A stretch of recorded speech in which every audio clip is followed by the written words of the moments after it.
What's up, EgoHackers? Welcome to the C.S. Joseph podcast. I'm your host, C.S. Joseph. We've been talking a lot about bias and how each of the 16 types multiplied by 8 octagrams basically ends up becoming 128 different total perspectives of the available psyches with which we can label people. It's pretty cool, but the bias of human nurture, the bias of Octagram ends up just getting worse and worse and worse. We talked a lot about how women have different biases towards men. Half of women are preferential towards the men who are always open and you always know where they stand. The other half of women want a quiet man. And then, of course, naturally, there's a bias between, men looking for women as well. That's why you get the saying where you have the men always talking about how women are yapping too much, how they're talking too much, and they should just be quiet all the time. That's all they ever say. It's kind of, frankly, it's annoying. I actually don't like that, even though I'm one of the types of people, because I'm UDJ, as a man who ends up, sharing in that bias. But I don't act that way. I think it's ridiculous.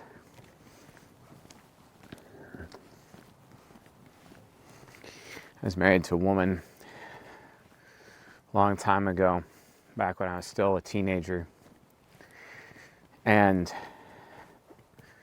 yeah, I loved her. I still treat her in a loving manner, even to this day. Even though she's betrayed me many times. But the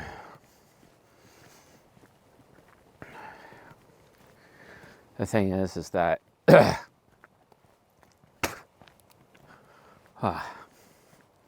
be that as it may, my own bias as a UDJ man ended up kind of being sullied a little bit. I keep shifting environments where one environment is very accepting of who I am, and I become this emotionally explosive person in that environment, or I'm in an environment where that is not acceptable, and I become a very impulsive person. You can imagine, being married to me in my 20s, and my behavior is all over the place because my cognitive development is consistently submitting to the environment that I'm in, submitting to the environment instead of getting the environment to submit to me. And one of the reasons why this happens, in my opinion, is because of perceived authority. And I'm not talking like authority necessarily from an extroverted sensing perspective or from the extroverted sensing cognitive origin.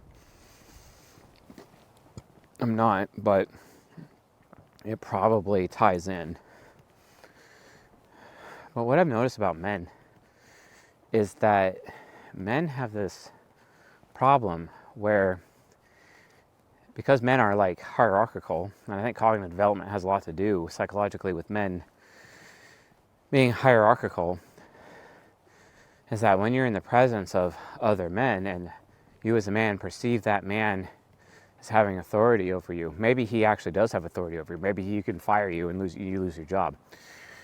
Maybe he's the man who could actually kill you and has the authority to end your life, right? And oftentimes, men are put in those positions and have been throughout history. My mother would call it minding your P's and Q's, from her boomer perspective.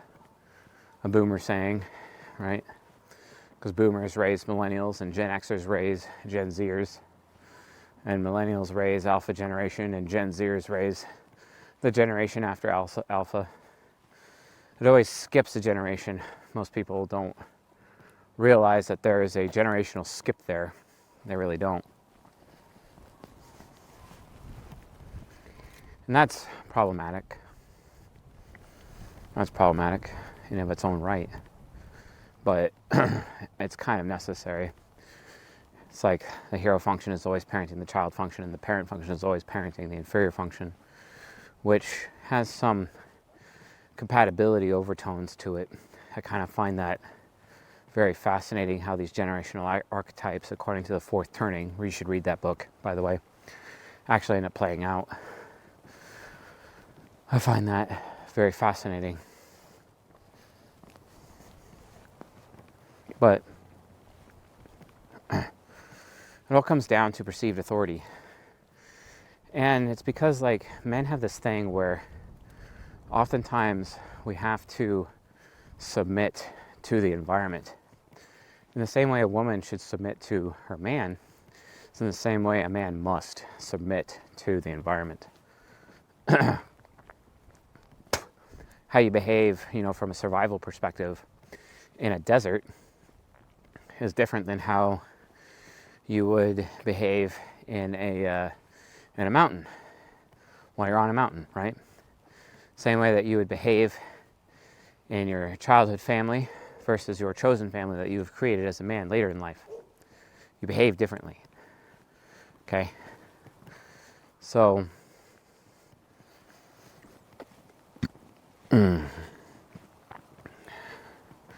that really helps.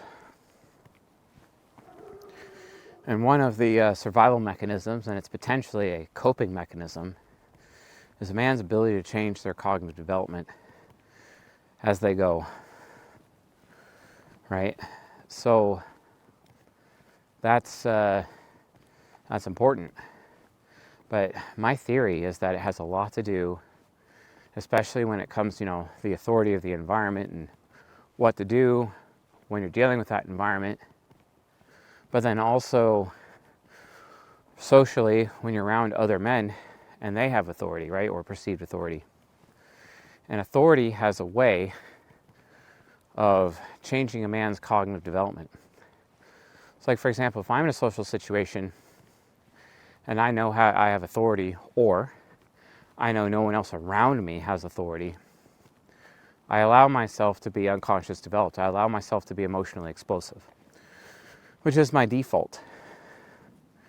But if I'm in an environment where I do not have authority, or if there is someone present who does actually have authority over me, well, I end up being this emotional imploder. I'm minding my P's and Q's. I am not rocking the boat, right? There's a lot of men out there who have this point of view. Like, for example, if I sit down and do like a job interview, right? Let's say I'm working for like a company that makes software, right? Software company, and that software interfaces with other software, whatever. And I'm interviewing for a job there, right? I probably said working for it, but whatever. Interviewing for a job. And then at that moment, I'm really implosive. And it's not really the real me, right? Because I know if I act in an explosive manner, they're not likely to hire me, right? So I end up having to submit in that environment. Submit to the interviewer, submit to the HR people, submit to my future supervisor. One of the best things about my favorite boss I ever had, it was the boss I had before last. This boss, he let me, he knew I was this way. I honestly, I don't even know how he knew I was this way, but I gotta give props to him. Fantastic fellow, subconscious developed, ISTP. I have great respect for this man. He taught me a lot. He He is a very good parent. He had a very good marriage.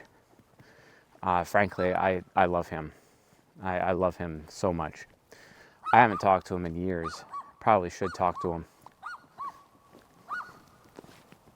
But the point is that he had a specific open door policy just for me, just so I could go to him and vent my emotions to him. Because that's what emotionally explosive men need. We need to be able to vent our emotions.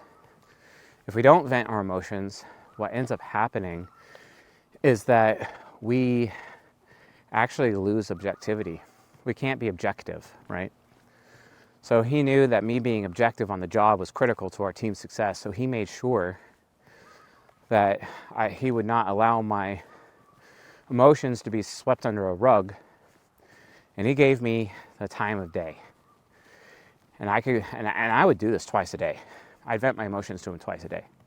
Always. To me, I initially perceived that as hangout time.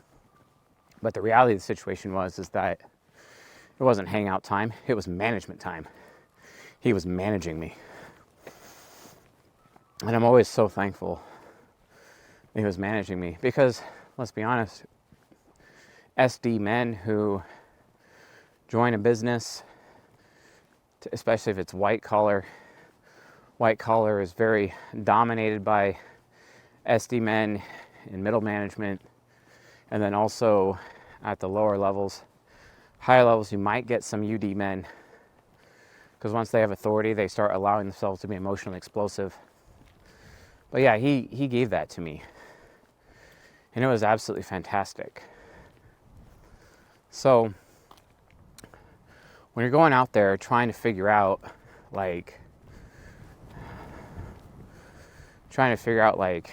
as a man, what your cognitive development is. And honestly, I should probably just post this in season 40 as a bonus episode for, an additional way to determine cognitive development as a man. Try to figure out what your default emotional state is. Try to be conscious of when you're wearing a mask. Because when I'm on the job working for someone, I'm always wearing a mask. I am submitting to my work environment and basically forcing myself to be implosive and keep things to myself. There are some previous jobs in my life that I had where I was emotionally explosive and I got fired or I got laid off or whatever. It happened many times. And I realized that being explosive, especially at the lower levels when you don't have authority, basically means you're not going to get anywhere.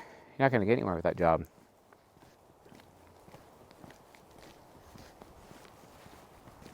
You're just not. And that was a really hard lesson for me to learn. And so many men out there are not aware of that lesson. And oftentimes subconscious developed men get chosen for middle management. I got this friend of mine. I love him. Him and I haven't talked in a long time. But he lost his job, and then after losing his job, he has had a hard time interviewing, trying to find a new job. Took him 3 or 4 weeks to get re-employed. But luckily he did. I didn't want him to lose his home. He's an ego hacker. He's a great guy, but he's subconscious developed. And he goes in this work environment. And sometimes, if you're being interviewed by a subconscious developed supervisor in a work environment, they may actually want you to be emotionally open, emotionally explosive, because from their perspective, they're perceiving you as, oh, this person has a personality. Versus if they're already emotionally implosive, they may come off as somebody who doesn't have a personality, especially if they are subconscious focused, which would be SDPM for their Octagram. And this guy, he is SDPM. So he's being harmonious, trying to fit in, while simultaneously being implosive.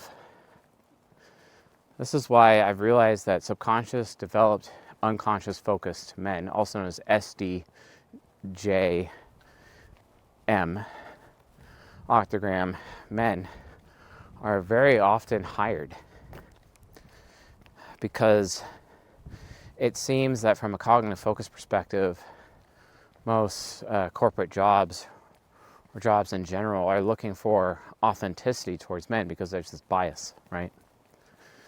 They're willing to deal with the implosiveness, but they want the authenticity, because harmony in a job situation may actually look like a man is lacking in judgment, even though that's not true, but there's a bias there. A lot of men interviewing for jobs just don't even understand that these biases exist. That's why it's so important to understand Octagram. That's why it's also even more important to be able to quickly identify the Octagram of the person who's actually interviewing you.